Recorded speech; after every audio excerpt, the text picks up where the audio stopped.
जैसा कि मैंने आपसे कहा था कि मैं अपनी बात को एज टू द पॉइंट और एज सिंपल और एज कंक्रीट रखूंगा, तो उसी के आधार पे मैं ये बात कहना चाहता हूँ। जो मैं अभी बात आपसे कर रहा था कि समाज, पॉलिटिक्स और इलेक्शंस, ये सब तो एक फैक्टर है ही है, जो मैंने उस दिन भी कहा था। लेकिन सबसे बड़ी बात है जिस पॉइंट में संजीव सान्याल जी जो कह रहे थे, और उन्होंने एक शब्द कहा, मैं वहां से भी बहुत ज्यादा घुमाएंगे बात को, टाइम बहुत लगेगा, जो कि मैं चाहता हूँ मेन इशू पे बात करना, ठीक है। तो संजीव सान्याल जी ने एक वर्ड कहा, पॉवर्टी ऑफ एस्पिरेशन। ध्यान सुनिएगा, पॉवर्टी ऑफ एस्पिरेशन। अब ये क्यों है, इसका मतलब क्या है, ये ध्यान से मेरी बात समझिएगा। तो वो जो कह रहे हैं संजीव सान्याल जी, जिसका कि मैं आपके सामने जिसका कि अभी उल्लेख कर रहा हूँ, वो ये कह रहे हैं कि भाई सबको, जैसे गवर्नमेंट सर्विस का एक मैं नाम लेता हूँ। अब देखिए, इसको इस तरह से लेते हैं कि 1991 को अगर आप देखें तो भारत की सबसे इकोनॉमिक बुरी हालत थी। फॉरेन एक्सचेंज के मामले में देखिए, सब सोना, चंद्रशेखर जी की तब गवर्नमेंट थी, सोना सोना गिरवी रखना पड़ गया था। लग रहा था कि भारत इकोनॉमिकली जो है डिस्ट्रक्शन की तरफ जा रहा है। तब इन्होंने लाए थे नरसिम्हा राव जी, और आपका नरसिम्हा राव जी थे, और आपके मनमोहन सिंह जी थे उनके फाइनेंस मिनिस्टर। और 91 में हुआ था आपका ये मंडल कमीशन। तो उसके बाद ही आया था 91 में मंडल कमीशन भी था, और उसी के जस्ट आसपास ये भी था आपका liberalisation, privatisation, globalisation. Narasimha Rao ji जब भारत के बहुत बड़े लीडर थे और प्रधानमंत्री थे, उन्होंने ये एलपीजी, मतलब कि जैसे मैं छोटा एग्जांपल देता हूँ आपका, जितना मैंने पढ़ा था कि उस समय इतनी अच्छी मीडिया नहीं थी, और इतना इतना जो है वाइब्रेंट मीडिया की हर चीज रिकॉर्ड हो जाता है टीवी पे। ऐसा दूरदर्शन था, दूरदर्शन बेसिकली एक गवर्नमेंट ऑफ इंडिया चैनल है, ठीक है। प्राइवेट मीडिया नहीं, जैसे आज तक, ये जी न्यूज और क्या नाम है, रिपब्लिक न्यूज, ऐसा नहीं था, ठीक है। तो इंडिया टुडे, हाँ इंडिया टुडे। तो तो जो है 1976 में और 77 के युग में अगर आप देखें तो उस समय कई कंपनीज, जैसा कि मैं ये आपका आईबीएम, पेप्सी टाइप की जो फॉरेन बहुत मल्टीनेशनल कंपनीज थी, वो इंडिया में बिजनेस करना चाहते थे। उनका मतलब कि, और उनको ने बेसिक एक स्टार्टिंग पॉइंट था भी इंडिया में एज अ बिजनेस कंपनीज या बिजनेस हाउसेस। लेकिन इंडिया में तब उसको लाइसेंस राज कहते हैं। ये समझ लीजिए, अगर आपको कोई भी कंपनी का ऑफिस या कोई भी कंपनी का प्रोडक्शन यूनिट खोलना है कलकत्ता में, बॉम्बे में, दिल्ली में, दिल्ली छोड़ो तो यूनियन टेरिटरी आपका, जयपुर में, और आपके बेंगलोर में, चेन्नई में, तो हर स्टेट गवर्नमेंट का वहां पर, क्योंकि land and law and order state subject है, तो फिर इसी के लिए ये था। और और तब प्राइवेटाइज सब चीजें, जैसे एनटीपीसी है, ओएनजीसी, इन सबको देखिए ये सारे गवर्नमेंट अंडरटेकिंग है, ठीक है। एनटीपी, रेल, भेल, Bharat heavy electronic limited, rail, और steel authority of India limited, SAIL, और आपका ये। तो इसी कारण से जो जो अगर आप पूर्ण रूप से देखेंगी पूरे पूरे उस समय के गवर्नमेंट सेक्टर को, एनटीपीसी और ओएनजीसी एटसेट्रा एटसेट्रा को आप देखेंगे उस समय, तो एनटीपीसी, हाँ, ये तो देखेंगी, तो जब नेहरू चाचा की बात कर रहा हूँ, तो सब चीज़ों पे गवर्नमेंट कंट्रोल था, ठीक है। तो ये क्यों, तो फिर 91 में तो पहली बार इंडिया में जो है एफडीआई, फॉरेन डायरेक्ट इन्वेस्टमेंट, और इंडिया की कंपनीज भी, जो बड़ी कंपनीज थी, वो जो थी, उनका एक फॉरेन कनेक्टिविटी या फॉरेन वेंचर्स, जैसे हीरो होंडा, हीरो इंडिया का है, होंडा जापान का है, जैसे हमारा चाइना के साथ, यूरोपियन यूनियन के साथ, अमेरिका के साथ बहुत बड़ा जो है ट्रेड ट्रेड या इकोनॉमिक कनेक्टिविटी है। आप देखिए, अमेरिका में 14 सुंदर पिचाई, सत्या नडेला और जसकरण सिंह शायद उनका नाम है, फिर आपका अग्रवाल जो थे अभी, ये सब जो ट्विटर और गूगल और माइक्रोसॉफ्ट के हेड या सीईओ हैं, ठीक है। तो इसका मतलब है कि एक बहुत ही बड़ा इकोनॉमिक और टेक्निकल कनेक्टिविटी है इंडिया और यूएसए में, अमेरिका में, ठीक है। और यूरोप को भी आप उसमें ले लीजिए, ठीक है। अब आते हैं आज के टॉपिक पे। तो उन्होंने कहा कि पॉवर्टी ऑफ एस्पिरेशन, तो मैं उनकी बात को ही जो है उन्हीं की दिशा में कह रहा हूँ। तो पॉवर्टी ऑफ एस्पिरेशन है क्यों इंडिया में? अब मैं आपको छोटा एग्जांपल देता हूँ। जैसे देखिए, क्योंकि मैं आईटी सेक्टर का हूँ, तो मैं आईटी सेक्टर की बात करूंगा। जो किसी और सेक्टर की, उसकी बात करेंगे। तो जो आईटी सेक्टर है, अगर आप देखिए, जिसको प्राइवेट आईटी सेक्टर, जिसमें जॉब मिलना, जैसे ही बीटेक आप पास करते हैं, क्योंकि बीटेक इशू ये है कि बीटेक में आपका पढ़ने 5 लाख रुपए लगता है। आप बाहर, जैसे समझिए आप हैं कहीं किसी सिटी के, आप किसी 500 किलोमीटर दूर दूसरे सिटी में आप पढ़ रहे हैं, तो वहाँ रहने का भी, तो तकरीबन रहने का अगर खर्चा मिला लिया जाए पर मंथ रेंट, और आपका दूसरा है आपका जो एजुकेशन फीस, इसको मिला ले तो 10 लाख रुपए करीब करीब लग जाता है। 5 lakh in education fees near about, और 5 लाख इन रूम रेंट, तो 10 लाख रुपए आप बीटेक में लगता है। एक आम नौकरी करने वाले पिताजी से आप 10 लाख रुपए लेंगे तो आप पे इतना प्रेशर होगा कि आप नौकरी करो, वरना कैसे पिता से आपने 10 लाख रुपए लेके पढ़ाई की है, ठीक है। तो बीटेक करते ही आपके ऊपर जॉब का प्रेशर बहुत ज्यादा होता है, टेक्निकल कोर्स है, ठीक है, आपको मैं जो बता रहा था, ठीक है। तो अब जैसे जो वो पॉवर्टी ऑफ एस्पिरेशन की बात करें, उन्होंने पहले अपने वेस्ट बंगाल की बात की, जब वहाँ यूनियन लीडर की बात की, फिर बिहार, बहुत मैं एग्जाम्पल बिहार में यूपीएससी की बात की। चलिए मैं छोटा एग्जाम्पल लेता हूँ, UPSC, IAS, IPS, UPPCS, army, ये तो बड़े बड़े पोस्ट है। मैं इनकी मैं बहुत ही ज्यादा प्रशंसा करता हूँ, क्योंकि मैं बताता हूँ, ये देखिए आईएएस, पीसीएस और आर्मी, ये एक पैशन है, और देश के लिए हम कुछ करना चाहते हैं, ठीक है। लेकिन जो फंडामेंटल प्रॉब्लम मुझे नजर आती है, अब मैं इसके बाद पॉवर्टी ऑफ एस्पिरेशन से वो जुड़ा हुआ है, तो मैं क्या फंडामेंटल प्रॉब्लम है इसको इस तरह से मैं आपके सामने रखता हूँ। देखिए, जैसे आप इंडिया के जो बहुत टैलेंटेड आईआईटी है, उनकी माइक्रोसॉफ्ट में जॉब लग जाती है, ठीक है, गूगल में जॉब लगती है, कैप, जो फॉरेन कंपनीज है जो इंडिया में ऑपरेट करते हैं, लेकिन इनका हेडक्वार्टर किसी का यूएसए में है, किसी का यूके में है, किसी का फ्रांस में है, ठीक है। अब जो फॉरेन कंपनीज जो इंडिया में ऑपरेट करें, जिनका हेडक्वार्टर है, तो उन कंपनीज का जो माइंडसेट है यूएसए वाला है, ठीक है। तो आपको मानना पड़ेगा बाहरी कंपनी जो इंडिया में ऑपरेट कर रहे हैं, ठीक है। तो अब जैसे आप माइक्रोसॉफ्ट में जॉब कर रहे हैं, या समझ लीजिए किसी गूगल में जॉब कर रहे हैं, तो आपको मतलब आप जैसे आपको मिल गई जॉब 26 ईयर में फॉर एग्जाम्पल, ठीक है, पहली मिली, ठीक है। तो आप अब ये नहीं सोच सकते कि हमको जॉब मिल गई तो 60 साल तक अब हमको कोई हटा नहीं, कोई हमको हिला नहीं सकता, ठीक है। क्यों? अब इसका मैं आंसर पूछता हूँ, क्यों 60 साल तक कोई हमको हिला नहीं सकता? ये बात जो है, आप क्यों ऐसा सोचते हैं, ठीक है। ये है ये तो अब देखिए, जैसे आप माइक्रोसॉफ्ट में, गूगल में जॉब कर रहे हैं, तो आपको ये माइंडसेट रखना पड़ेगा कि आपको खुद को इनोवेट, और दूसरा शब्द क्या है, अपडेट हर समय करना पड़ेगा। भाई एक समय विंडोज 95 था, फिर विंडोज 98 आया, फिर विंडोज एक्सपी है, ठीक है। तो विंडोज पर पहले लैंग्वेज क्या थी, फोर्ट्रॉन थी, फिर सी आया, C++ आया, जावा आपकी पहली high level web based technology थी, फिर आपका ASP.NET आया, फिर पाइथन पूरा वो आपका इसको क्या कहते हैं, वेब डेवलपमेंट का जो है बेसिस, वेब डेवलपमेंट का बहुत बड़ा जो आपका उसमें जो लैंग्वेज है, वो J2EE, मतलब एडवांस J2EE और J2 मतलब जावा और प्लस एडवांस जावा, ठीक है। फिर आपका ASP.NET है, फिर पाइथन का भी बड़ा ही इंपॉर्टेंट यूज है इसके बाद, ठीक है। तो जो मैं कह रहा था, पहले आया आपका फोर्ट्रॉन, फिर C++, फिर Java, advance Java, Python, etcetera etcetera. तो हर समय इवॉल्व हो रहा है आपका। आप फोर्ट्रॉन या सी लैंग्वेज को सीख करके, सिर्फ सी लैंग्वेज के भरोसे बैठ करके आप 2024 में आप कंप्यूटर का या वेब टेक्नोलॉजी ले लीजिए। फिर उसके सिवा भी अगर आप देखिए, आर्टिफिशियल इंटेलिजेंस, क्लाउड कंप्यूटिंग और chat GPT, artificial intelligence, cloud computing, और आपका जो है मशीन लर्निंग। अब ये नेहरू चाचा 1947 के वक्त नहीं था आर्टिफिशियल इंटेलिजेंस और आपका मशीन लर्निंग, लेकिन आज है। और डेटा साइंस सबसे one of the most good field for earning, for your career growth है, ठीक है। तो ये ठीक है, लेकिन जो है आपको हर समय अपने आप को up to the mark, English में क्या है, you can not take anything for granted, ठीक है। You have to be up to the mark. मतलब जैसे ओलंपिक में या एशियन गेम्स में जो या क्रिकेट टीम जो खेलती है, जैसे क्रिकेट मैच अभी आप इंडिया में खेलती है, इंडिया की टीम, फिर जाती है समझ लीजिए इंग्लैंड में, फिर जाती है ऑस्ट्रेलिया में, फिर जाती है वेस्ट इंडीज में, फिर जाती है साउथ अफ्रीका में। तो जब ये सारे देश में खेलते, तो हर टूर्नामेंट में, हर टूर में उन्हें फिर से अपने आप को तैयार करना पड़ता है। कभी कहीं पिच जो है नॉर्मल है, कहीं पिच स्पिन वाला है, कहीं पिच फास्ट वाला है, फास्ट पेस बॉलिंग का है, कहीं स्पिन बॉलिंग का है।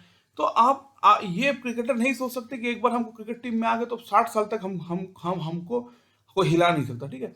तो अब इसको आप कंपेयर में आईएएस, आईपीएस और ये क्या कहते हैं, आपका आर्मी से नहीं कंपेयर करो। ये सब एक पैशन है। अगर आप मतलब छोटा एग्जाम, अगर आप यूपी में अभी में गांव में जाएं, तो बड़े गेट क्वालिफाई करके एमटेक करने वाले भी कुछ लड़के हैं जो कि पिछले 4 साल से लगे। अगर आप उनसे पूछे कि भाई आप क्यों इतने सालों आपने दे दिए यूपी स्टेट गवर्नमेंट सर्विस के लिए, तो कहें वो, या बिहार स्टेट गवर्नमेंट सर्विस को भी मैं ऐड कर देता हूँ इसमें, तो वो कहेंगे भाई एक बार अगर 28 साल में भी नौकरी लग गई, ये 29 में भी नौकरी लग गई तो 60 साल तक पक्की है।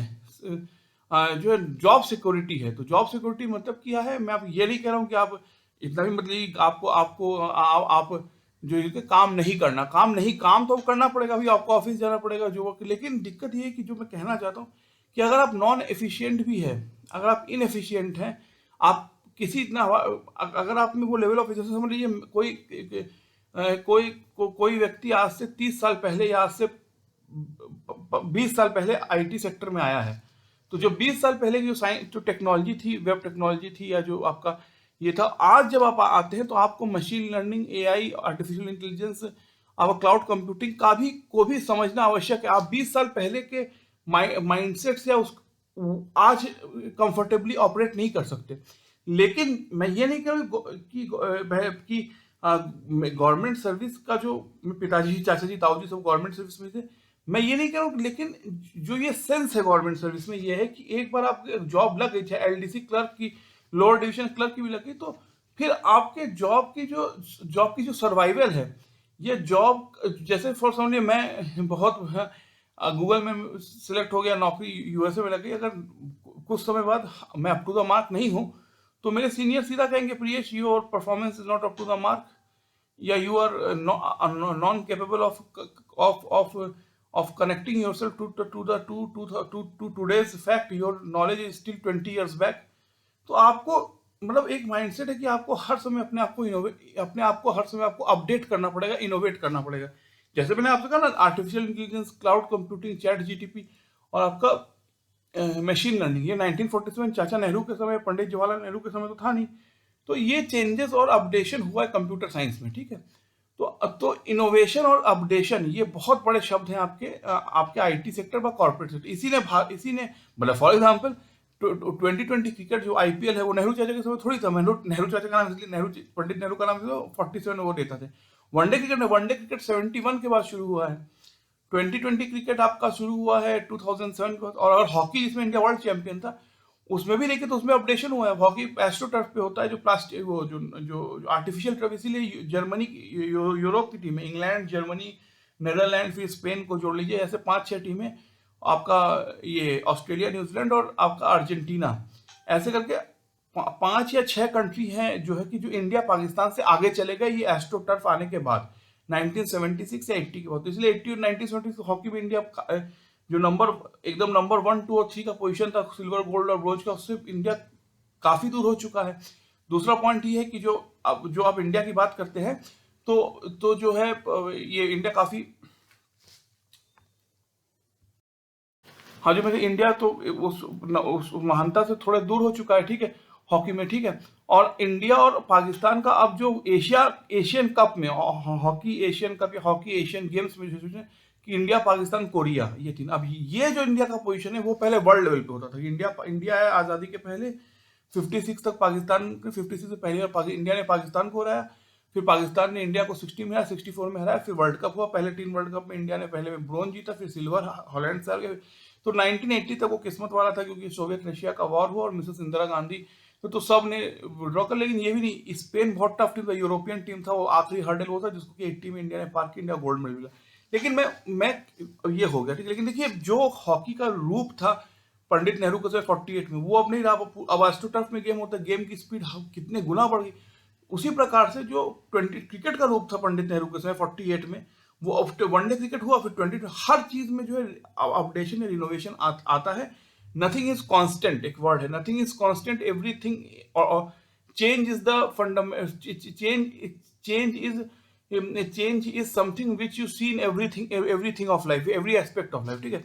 लेकिन जो है अगर आप ये, मेरा कहना आपसे हुआ, लेकिन अगर आप इसके आगे जाते हैं, मैंने कहा नथिंग इज, लेकिन आप ये है, ठीक है। इसमें क्रिकेट का एग्जांपल दिया, 3 एग्जांपल है, क्रिकेट का आपका एग्जांपल दिया, वनडे टेस्ट, वनडे 2020, हॉकी का एग्जांपल दिया आपका, जैसे कि पहले जब इंडिया पाकिस्तान चैंपियन थे, फिर एस्ट्रो टर्फ आया, तो फिर यूरोप, ऑस्ट्रेलिया और अर्जेंटीना बहुत बहुत पावरफुल हो गए, ठीक है। उसी प्रकार कंप्यूटर साइंस का अगर सबको देखें तो नेहरू चाचा तो सॉरी बहुत पुरान, वो 48 की मैं बात करूँ, जो आर्टिफिशियल इंटेलिजेंस, मशीन लर्निंग और ये आपका ये क्लाउड कंप्यूटिंग, ये इन टेक्नोलॉजीज को आपको अब आज समझना ही पड़ेगा for for your betterment in the field of computer science. ठीक है, तो मेरा ये कहना है कि जो उन्होंने कहा संजीव सान्याल जी ने प्रोवर्टी ऑफ एस्पिरेशन, तो ये प्रोवर्टी ऑफ एस्पिरेशन आया क्यों? तो ये आया है, ये तो फंडामेंटली आया है हमारे फैमिली कल्चर के कारण। हमारे घर वालों ने ही हमें कहा है कि जो आईटी सेक्टर है, मैं आईटी का हूँ तो मैं आईटी की बात, आईटी सेक्टर है, इसमें पहले विंडो 95 था, फिर विंडोज 98 आया, फिर वो आया, फिर क्या है विंडोज एक्सपी आया, फिर सी पर था, सी प्लस प्लस, जावा, फिर एसपी डॉट नेट आया, फिर पाइथन आज के समय बहुत पॉपुलर है, फिर आपका जो है क्लाउड कंप्यूटिंग और आर्टिफिशियल इंटेलिजेंस आज है, पहले नहीं था। तो आपको हर समय अपने आप को अपडेट करना पड़ेगा, और आपको फॉर ग्रांटेड आपने लिखनी। गवर्नमेंट जॉब का जो रूल है इंडिया में वो ये है, जो जो उसका मुख्य कारण है कि गवर्नमेंट जॉब का टर्मिनेशन, ये नहीं कि आपका गूगल का जो हेड है आपसे कह रहा है, या ये माइक्रोसॉफ्ट का your performance is not up to the mark. Government job में टर्मिनेशन सिर्फ आपका कोर्ट के द्वारा हो सकता है। कोई कोई कोई आपका हेड ऑफ डिपार्टमेंट, हेड या सीनियर आपसे नहीं कर सकता, कोर्ट के, तो कोर्ट में 4 करोड़ केस पेंडिंग है। तो गवर्नमेंट जॉब एक बार लग गई तो जॉब सिक्योरिटी का, ये मैं गंदा शब्द नहीं बोलना चाहता, जो एक वर्ड है जॉब सिक्योरिटी आप कहिए, तो आप जॉब सिक्योरिटी उसे कह लीजिए या उसे कुछ भी कह लीजिए, तो आपको पता है कहीं ना कहीं 60 साल तक हमारी हमसे हमारी नौकरी जो है, उससे वो उस पे कोई जो है उस पे खतरा नहीं है, आंच नहीं है। ठीक है, और दूसरी बात ये कि चलिए ये भी हुआ, लेकिन अब फिर अगर 91 के बाद अब यूपी की पॉलिटिक्स को देखें, मंडल कमीशन के बाद, तो इस तरह से डिवाइडेड पॉलिटिक्स है। पहले जब इंडिया पाकिस्तान बना, धर्म तो तभी से था। आज की, जैसे मैंने कहा, बॉलीवुड के बड़े एक्टर अपना नाम मुस्लिम नेम नहीं रख सकते थे 1947 के युग में, आप देखिए।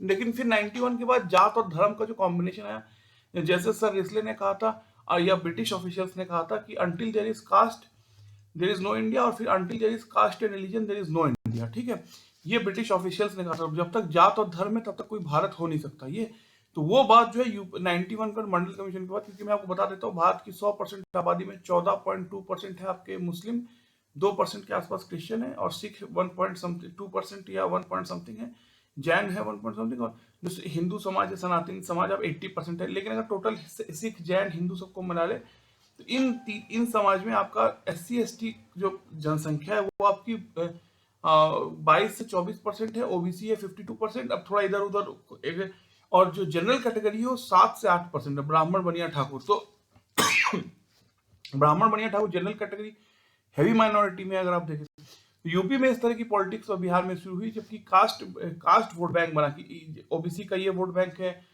SC ST का ये वोट बैंक है, मुसलमान वोट बैंक ये है। तो इसको अगर आप साथ ले तो आपको डेवलपमेंट IIT और IIM की बात की जरूरत नहीं, आप सिर्फ इसी पे वोट का कर सकते हैं। ठीक है, ये आपका यूपी में जो है आपका आफ्टर 1991 जो जिसको पोस्ट मंडल पॉलिटिक्स कहते हैं, शुरू हुआ। ठीक है, ये एक फंडामेंटल फैक्ट है। ठीक है, तो अब ये तो पहली बात तो ये कि भाई लॉ की 60 साल तक आपको आपकी नौकरी पे कोई पे जॉब सिक्योरिटी, नौकरी सेफ है, मतलब आप काम ना भी करो या आप में काम की एफिशिएंसी ना हो, आपको कोई निकालेगा नहीं। ठीक है, ये फिर अगर समझ लीजिए, अब जो 91 के बाद जो, जैसे मैं आपको कह रहा हूँ कि क्योंकि जो आप इलेक्शन देते हैं, जो लीडर चुनते हैं, आप डेमोक्रेसी हैं, और इंडिया में फेयर इलेक्शन कराने के लिए आर्मी और BSF के द्वारा और या सेंट्रल फोर्सेस के द्वारा EVM मशीन पे होता है। तो कोई ये तो नहीं कहता पूरा इलेक्शन ही करप्ट है, हो सकता है 10% 15% करप्ट हो, लेकिन 80 to 90% इलेक्शन बहुत फेयर होता है, क्योंकि कैमरे के सामने होता है। ठीक है, VVPAT और EVM मशीन होता है। ठीक है, तो जो आप पॉलिटिकल पार्टी है, जो आप पॉलिटिकल लीडर्स इलेक्ट कर रहे हैं, वो आपके सोसाइटी का रिफ्लेक्शन है, प्रतिबिंब है आपके समाज का, जिसको आप इलेक्ट कर रहे हैं। ठीक है, तो जैसे आप देखिए यूपी बिहार में जिस तरह की समाजवादी पार्टी और क्या बहुजन समाज पार्टी, वहां पर राष्ट्रीय जनता दल RJD, तो इन सब को अगर आप इन सब पार्टियों का जो अब उदय हुआ, इन सब का क्रिएशन हुआ, अगर आप देखें इन पार्टियों का, आप देखें तो ये जब शुरू हुई है पॉलिटिकल का ना, जो आप आखिरी में डेमोक्रेसी में जिस पार्टी को आप चुन रहे हैं, वो आपके it is a reflection of your societal thinking. ठीक है, तो अगर मैं आपको पहले भी समझाया था कि अगर एक कॉन्स्टिट्यूएंसी, समझ लीजिए यूपी में कोई भी डिस्ट्रिक्ट का आप नाम ले लीजिए। ठीक है, अब उस कॉन्स्टिट्यूएंसी में पता है कि 20% मुस्लिम है, आपका कितना 52% ओबीसी वोट बैंक है, 22% SC ST है, और 8% जनरल है, ब्राह्मण बनिया ठाकुर। तो कोई नेता ओबीसी की पॉलिटिक्स करता है, कोई नेता SC ST की पॉलिटिक्स करता है, कोई नेता समझ लीजिए मुस्लिम वोट बैंक पर। अब अगर समझ लीजिए OBC वोट प्लस मुस्लिम वोट एक हो गए तो वो पार्टी आराम से आ सकती है। अब अगर SC ST दलित वोट और मुस्लिम वोट एक हो गए तो वो आराम से आ सकते हैं। तो ये इस कॉम्बिनेशन से आपको आपको कोई बहुत बड़े जो है टेक्निकल ग्रोथ या फॉरेन डायरेक्ट इन्वेस्टमेंट या इंफ्रास्ट्रक्चर की बात किए बिना ही आप जात के पॉलिटिक्स से इलेक्शन जीत सकते हो। वोट बैंक डिवाइडेड है, मैंने आपसे ब्लॉक्स है, जैसे OBC ब्लॉक है, SC ST ब्लॉक है, जनरल ब्लॉक है, ब्राह्मण ब्लॉक है, ब्राह्मण बढ़िया ठाकुर वो जो जनरल ब्लॉक 8% है तो उनसे वो तो मेजोरिटी में है नहीं जो कहते हैं। और मुस्लिम वोट बैंक है, वोट बैंक है 20%। कहीं कहीं आपके केरला में, जैसे मैं एग्जांपल तो बहुत बड़ा क्रिश्चियन वोट बैंक, वोट का बहुत फर्क 18% या 19% क्रिश्चियन है, 52% हिंदू हैं, 26% मुस्लिम है और 19% क्रिश्चियन। 19% जब क्रिश्चियन है तो उस स्टेट का जो वोट बैंक है उस पर क्रिश्चियन का बहुत प्रभाव है। मिजोरम में है, आपका नागालैंड में है, तो वो तो क्रिश्चियन डोमिनेटेड है। तो कुछ इंडिया के ऐसे है जहाँ क्रिश्चियन जो है आपका वोट बैंक का प्रभाव पड़ेगा, उन परसेंटेज में है। मैं एग्जांपल दे रहा हूँ, मैं ऐसा नहीं कह रहा हूँ कि है, मैं उस मानसिकता की बात बता रहा हूँ, ठीक है। तो फिर आपको पता है कि जब ये पोस्ट मंडल पॉलिटिक्स 91 में, तो पता है कि अगर आप गवर्नमेंट जॉब में बहुत ही अनएबल हो, बहुत ही आप अनडिजर्विंग हो, तब भी आपको जात की पॉलिटिक्स जो विद इन आपके ऑफिस है, क्योंकि मैंने कहा ना, आप जिसको वोट देते हैं वो रिफ्लेक्शन है आपके समाज की सोच का। तो जब वो समाज में वो सोचे तो कहीं ना कहीं ऑफिस में भी, और आपके जिसको कहते हैं ना कि सोशल गैदरिंग में या स्पोर्ट्स में, सब में ये कास्ट पॉलिटिक्स और धर्म और जात, कास्ट एंड रिलीजन, धर्म और जात की पॉलिटिक्स सब में जाती है। तो हर कोई अपने ग्रुप के आदमी को बचाएगा, कोई अपने धर्म के आदमी को बचाएगा, कोई अपने जात के आदमी को बताएगा। तो वो कहा था ना कि वो अभी भी योगी जी ने या किसी ने कहा उसमें रश्मि रथी का पढ़ते कि मूल जानना बड़ा कठिन है नदियों का, वीरों का, और धनुष छोड़कर और गोत्र क्या हो सकता है रणधीरों का। पाते हैं सम्मान तपोबल से भूतल पर सूर्य, और जाति जाति का शोर मचाते केवल कायर क्रूर। तो ठीक है, कर्ण के जीवन से, रश्मि रथी से, किसी अध्याय से इसको उद्धृत किया गया है, ठीक है। तो ये पॉलिटिक्स है। तो मैं जो फाइनली बात आपसे कह रहा हूं, तो जो फिर इन अ नटशेल कहता हूं, जो संजीव सान्याल जी समझा रहे हैं पॉवर्टी ऑफ एस्पिरेशन। तो पॉवर्टी ऑफ एस्पिरेशन है क्यों, बहुत अब शॉर्ट में समझा रहा हूं। बिकॉज आपके घर ने, माता पिता से भी बड़ा आपका समाज नहीं आपके में पॉवर्टी ऑफ एस्पिरेशन डाला है। उन्होंने कहा कि मैं IT सेक्टर के रेस्पेक्ट में बात करूंगा कि IT सेक्टर जो है बहुत रिस्की है। आपको 1947 नेहरू चाचा के समय, मैं कह रहा हूँ ये बात, कि आर्टिफिशियल इंटेलिजेंस और आपका ये मशीन लर्निंग और चैट GPT ये सब था नहीं। तो आपको यह सी के पास C++, जावा, ASP.NET, अब आया पाइथन, या आपका जो है ये था या ये था। तो और फिर जो है आपका जो है जो हर समय आपका updation, Windows 95, Windows 98, Windows 2000 and Windows 98, फिर विंडोज XP, ठीक है। तो हर समय आपका अपडेशन या आपको खुद को इनोवेट और रिनोवेट करना पड़ता है आपको मार्केट में सर्वाइवल के लिए। तो ये जो प्रेशर है, क्योंकि आप जॉब शुरू करते हैं नॉर्मली 26 साल में और खत्म करते हैं 60 साल में, यही ब्रिटिश इंडिया का जो सिद्धांत था, रूल था, ठीक है। ये जो प्रेशर है आपको कि तो जो मैंने फिर आपको एग्जांपल दिया कि यूपी में बहुत गेट क्वालिफाइड एमटेक वाले भी, जो जिसने एमटेक 23 में उसने कंप्लीट किया, तो उसके बाद भी गवर्नमेंट जॉब दूर, अगर आप उससे पूछें कि आप इतने साल आपने लगा दिए, मैं IAS IPS और पुलिस की, IAS IAS और आर्मी की बात नहीं कर रहा, वो तो एक पैशन है, लेकिन मैं कह रहा हूँ इनकी बातें, जो ये गवर्नमेंट जॉब की। तो अगर आप उनसे पूछे आपने इतने साल लगा दिए, तो वो सिर्फ एक ही वर्ड कहेंगे कि फॉर जॉब सिक्योरिटी। मतलब आपको जॉब, आप में उस तरह का लेवल ऑफ कॉम्पिटेंस नहीं हुआ, आप में लेवल ऑफ नॉलेज नहीं हो, तब भी आपको निकाला नहीं जाएगा, क्योंकि गवर्नमेंट जॉब है, ठीक है। इस फैक्टर के लिए वो जाना चाहते हैं 30, अगर उनको पता है 29 में भी गवर्नमेंट जॉब मिल जाएगी तो एटलीस्ट 31 ईयर्स आपका सिक्योर, उनकी मानसिकता। मैं ये नहीं कह रहा हूँ सही है गलत है। तो ये पॉवर्टी ऑफ एस्पिरेशन हमारे फैमिली और सोसाइटी के कल्चर से आती है। कोई भी नहीं चाहता कि उसका, जैसे संजीव सान्याल जी ने कहा कि अगर वो ना हो तो कोई वो पहले उन्होंने कहा इंडस्ट्रियलिस्ट मुकेश अंबानी का उन्होंने एग्जांपल दिया। फिर उन्होंने कहा कि मुकेश अंबानी जी का एग्जांपल दिया उन्होंने। फिर वो कह रहे थे कि जो है शाहरुख खान आप बन सकते। फिर वो कह रहे थे कि गोल्ड मेडलिस्ट ओलंपिक में बन सकते थे। तो ये उन्होंने एस्पिरेशन की बात की। लेकिन मैं कह रहा हूँ जो पॉवर्टी ऑफ एस्पिरेशन है, इसके लिए जिम्मेदार हमारी फैमिली कल्चर है, और हमारा फैमिली से भी ज्यादा, फैमिली तो 3-4 लोग की होती है, सोसाइटी का कल्चर है।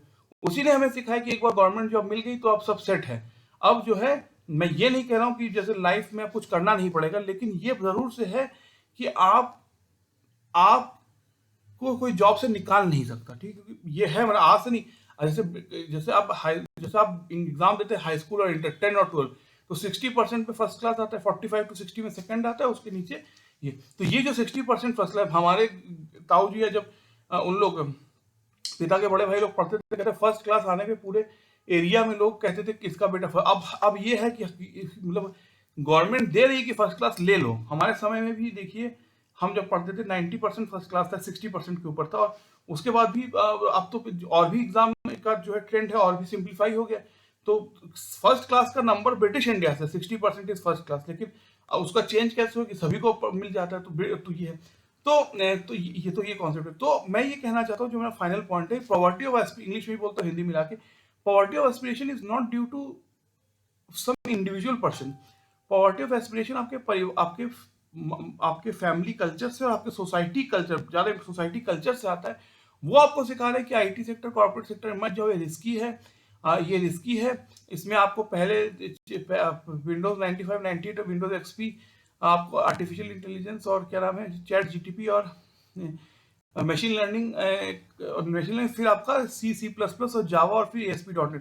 ये जो आपका जो साइकिल ऑफ चेंज है, साइकिल ऑफ अपडेशन है, ये आपको हर समय करना पड़ेगा फ्रॉम 26 to 60, वो जैसा मानते हैं सरकारी नौकरी के बारे में।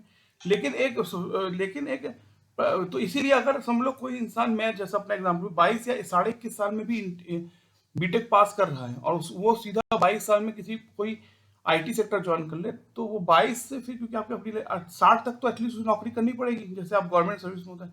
लेकिन अगर वो 22 के बाद थोड़ी मेहनत करके, थोड़ी किसी नेता की चमचागिरी अगर हो सके, मेहनत करके थोड़ा, मैं 22 से 25 साल तक भी अगर एक गवर्नमेंट जॉब किस्मत से मिल जाए, चपरासी या स्वीपर या पियोन की नहीं, एक एलडीसी लोअर डिवीजन क्लर्क की भी गवर्नमेंट जॉब मिल जाए, फिर आप एग्जाम देकर अपने डिपार्टमेंट में हाई जा सकते हो, आप इनकम टैक्स इंस्पेक्टर तक पहुंच के रिटायर करो। तो एक बार अगर गवर्नमेंट जॉब फंसा लिया आपने, 22 से आपने स्टार्ट किया तैयारी, अगर 28 में, 6 साल में, 31 में भी आपने गवर्नमेंट जॉब फंसा लिया, 20 जो 25 साल से शुरू करे, 28 to 31 में भी गवर्नमेंट जॉब ने फंसा लिया, तो सेंस ऑफ जॉब सिक्योरिटी है कि अब सरकारी नौकरी मिल गई है, ये कोई खत्म नहीं कर सकता। तो जो वो कह रहे थे संजीव सान्याल जी, तो उनकी बात सुन के मैं, कुछ तो बातें अच्छी लगी, कुछ हमको लगा कि वो अच्छी बात कह रहे हैं, लेकिन उनकी बात के पीछे रिस्पॉन्सिबल हमारा सोसाइटी कल्चर है। वही हमें इन्फोर्स करता है कि ऐसे पढ़ाई करो कि 22 से 26 साल तक कैसे ना कैसे गवर्नमेंट सर्विस ले लो, क्योंकि फिर 60 साल तक के लिए फिर ये आपको जो आईटी सेक्टर में आप डेली जो आप आईटी सेक्टर, कॉर्पोरेट सेक्टर, या चलिए उसमें कोई भी फिल्म सेक्टर भी ले लो, उसमें क्रिकेट सेक्टर, आईपीएल का सेक्टर, मतलब your existence is based on your ability, performance and your merit, ठीक है। ये जो कॉन्सेप्ट है, ये कॉन्सेप्ट जो है, ये इसीलिए अगर नरसिम्हा राव जी का जो मैंने बहुत ही उसकी प्रशंसा की, तो ये जो कॉन्सेप्ट है, ये your existence is not on that appointment letter which was issued by the government of India or state government of India in your 27, right? तो अब वो लेटर मिल गया, तो अब हाँ, अब वो, तो मैं ये नहीं कह रहा हूँ कि जो है जो ये कोई, मेरे पापा, पिताजी, चाचा जी, ताऊ जी सब गवर्नमेंट सर्वेंट ही थे, लेकिन मैं ये जरूर से कह रहा हूँ, अगर आप 1991 के बाद पोस्ट एलपीजी लिबरलाइजेशन का देखें, तो और अगर आप मोदी गवर्नमेंट को, अटल जी को और नरसिम्हा राव जी को भी देखें, तो जो आपका मेन सबसे बड़ा जो रेवेन्यू है, टेक्निकल ग्रोथ है, ये या आपका कॉर्पोरेट ग्रोथ है, वो आपका आ रहा है प्राइवेट सेक्टर से। It is the money orientation, private sector आपका, ठीक है। इतना बड़ा जो आपका जो मनी का जो ताकत आ रहा है, ठीक है, मनी का जो इकोनॉमिक ग्रोथ है फंडामेंटली, ठीक है। और दूसरे पॉइंट पे आते हैं, जो इकोनॉमिक ग्रोथ की मैंने बात समझी, और दूसरे इकोनॉमिक ग्रोथ की बात समझी, दूसरे पॉइंट पे हम आते हैं कि जो आपका इकोनॉमिक ग्रोथ तो ऐसे हुआ, ठीक है, और दूसरा पॉइंट ये कि लेकिन आपको हर स्टेप पे कहते हैं ना कि जो फल मीठा होता है, उसको तोड़ने के लिए उतनी मेहनत करनी पड़ती है। लेकिन दूसरा जो आपका जो ऑप्शन है, जिसकी अभी बात मैं कर रहा था, तो फैमिली कल्चर, तो दूसरा ऑप्शन में कि एक बार आपको जॉब मिल गई, देखो मैं फिर कह रहा हूँ, मेरे फैमिली वाले सब गवर्नमेंट से, तो मैं तो गवर्नमेंट का नमक खाया है मैंने, नमक हलाली नमक हरामी, ठीक है, सॉरी टू से। तो नमक से गद्दारी तो मैं ही सकता, मैंने भी यूपी गवर्नमेंट का या सेंट्रल गवर्नमेंट का, जिसको यूनियन, उन्हीं का नमक खाया है, तो मैं नमक से धोखा नहीं कर सकता, ठीक है। तो मैं सरकारी नमक खाई है, वो किया है मैंने, उसका, ठीक है। लेकिन ये बात सही है कि वो तो जो 47 या जो ब्रिटिश गए और पोस्ट ब्रिटिश इंडिया, ये पूरा धारा प्रवाह रहा है कि आपका कि जैसे कि ब्रिटिश इंडिया में 60% पे फर्स्ट क्लास होता था, 45 to 60 पे सेकंड क्लास होता।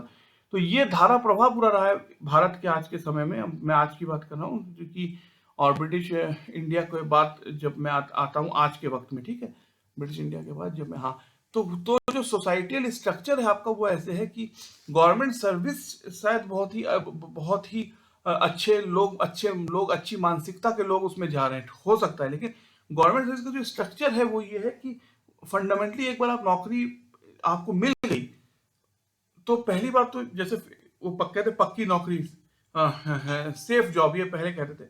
और 91 में जो मंडल कमीशन के बाद जब ये पोस्ट मंडल पॉलिटिक्स हुआ, तो इस तरह कास्टिस्ट पॉलिटिक्स और रिलीजियस धर्म और जात की ऐसी पॉलिटिक्स शुरू हुई बाद में कि हर कोई अपने धर्म को, अपने जात के आदमी को जो है, फेलो आदमी को या फेलो कॉलीग को बचाना चाहता है। मतलब कि अगर आपके डिपार्टमेंट में, आपके ऑफिस में आपके जात के आदमी पे कोई खतरा है तो आप जान दे देंगे, क्योंकि आपको अपनी जात को बचाना है। तो ये है। तो इसी के लिए संजीव सान्याल जी तो सही करे पॉवर्टी ऑफ एस्पिरेशन, लेकिन पॉवर्टी ऑफ एस्पिरेशन आती है हमारे फैमिली और सोसाइटी कल्चर से, जो हमें ये सिखाता है कि आईटी सेक्टर या प्राइवेट सेक्टर चैलेंजिंग है, हर समय उसको अपडेट करना पड़ेगा। लेकिन गवर्नमेंट जॉब जो कि ब्रिटिश टाइम से इसका एक धारा प्रवाह चलता आ रहा है, उसमें सेफ्टी है, सिक्योरिटी। अगर आप 22 साल से 28 या 30 31 साल तक भी लग के एक क्लर्क की नौकरी पा जाते हैं तो फिर 31 से 60 तक आपका लाइफ सेफ है। और सेकंड पॉइंट ये है कि आईटी सेक्टर में या कॉर्पोरेट सेक्टर में, जैसे मैंने आपसे कहा कि C++, जावा, ASP.NET, पाइथन एक हुआ, फिर आपका चैट जीटीपी, आर्टिफिशियल इंटेलिजेंस एक हुआ। तो हर समय आपको अपडेट या आपको खुद को रिनोवेट करना है, आप फॉर ग्रांटेड नहीं ले सकते। तो ये सेंस है। तो इसी के लिए मैं सरकार का मैंने इसका नमक खाया है। तो लेकिन ये बात सही है कि जो ब्रिटिश टाइम से जो सरकारी नौकरी का जो आपका मैं आर्मी की और आईएएस पीसीएस की फिर कह रहा हूँ, ये पैशन है। मैं उसने बड़े नौकरी को छोड़ के एक नॉर्मल गवर्नमेंट नौकरी की बात करो तो उसका जो स्ट्रक्चर है, उसका जो बेसिक, जो आपकी गवर्नमेंट जॉब का जो आपका जो फ्रेमवर्क वो है ही ऐसा। पहली बात था। और 91 के बाद जब मंडल कमीशन के बाद जब पॉलिटिक्स, पोस्ट मंडल पॉलिटिक्स, उसमें इस तरह की जात और धर्म की पॉलिटिक्स शुरू की, अपने धर्म के आदमी को, अपने जात के आदमी को हमें बचाना है अपने ऑफिस में। तो ये पॉलिटिक्स है। और फिर तो इसीलिए मैं तो जो मोदी जी मानते हैं और जो नरसिम्हा राव जी ने माना 91 के बाद कि इंडिया का जो गवर्नमेंट स्ट्रक्चर इस तरह से उसमें इश्यूज हो गए थे कि इंडिया के इकोनॉमी को बचाने के लिए आपको जो है heavy amount of foreign direct investment या फॉरेन बिजनेस कनेक्टिविटी को लाना पड़ा इंडिया में। और वही शायद उसी ने हम लोग को बचाया। तो नरसिम्हा राव जी ने और मनमोहन जी ने शुरुआत की, फिर अटल जी, फिर मनमोहन जी, और फिर मोदी जी इसको आगे ले जा रहे हैं। तो ये है। तो इंग्लिश में बोलते हैं poverty of aspiration is not due to myself और individual, poverty of aspiration is due to the family and fundamentally social culture which says that any IT sector job, I mean IT sector plus corporate job, you have to renovate, innovate and update yourself from C++, Java to Python, and from zero to chat GTP and artificial intelligence. On the other hand, in government service, even if you get in 31, you will have a safe life in 60, because I am not saying government service is, they are very good, people may be very good in government sector, मैं कहना चाहता हूँ। लेकिन British time से जो government service का जो आपका जो वातावरण है, आपका जो स्ट्रक्चर है, फ्रेमवर्क है, वो ऐसा है ही कि it has got a sense of institution security, ठीक है। एंड पहले पेंशन और ये ग्रेचुटी भी होती थी। और second point is that which I want to say as Priyesh to myself and yourself, और pre as myself as a student to see. So when there is such amount of a job security is one thing. Second thing is that after 91 Mandal commission politics, everyone, सभी अपने जात और अपने धर्म के आदमी को अपने ऑफिस में सेव करके चलना चाहते हैं, ठीक है। तो यही पूरा कारण है। और मैं आशा करता हूँ कि जो संजीव सान्याल जी ने पॉवर्टी ऑफ एस्पिरेशन कहा तो लोग समझे पॉवर्टी ऑफ एस्पिरेशन है क्यों। It is not a poverty of aspiration, it is the poverty due to single individual like me. It is the poverty of aspiration of the society, and the will of the society is the will of the people, and the politician you choose is the reflection of your mindset or your mentality or your thinking of the thinking of a normal, और जो कहते हैं ना, और the grey matter of, ठीक है। तो वो जो जो पॉलिटिशियन, जो नेता आप चुनते हैं मेजोरिटी वोट से, वो समाज की जो है प्रतिबिंब है कि समाज की सोच क्या है। और जो है तो वो मतलब जो ये poverty of aspiration is not due to individual, it is due to the society and the societal environment. यही मैं कहना चाहता हूँ संजीव सान्याल जी को। और उनकी बात को बहुत अच्छा लगा उनकी बात सुनकर, और मैं आशा करता हूँ कि आप सब मुझे आशीर्वाद देंगे, साधुवाद देंगे। धन्यवाद।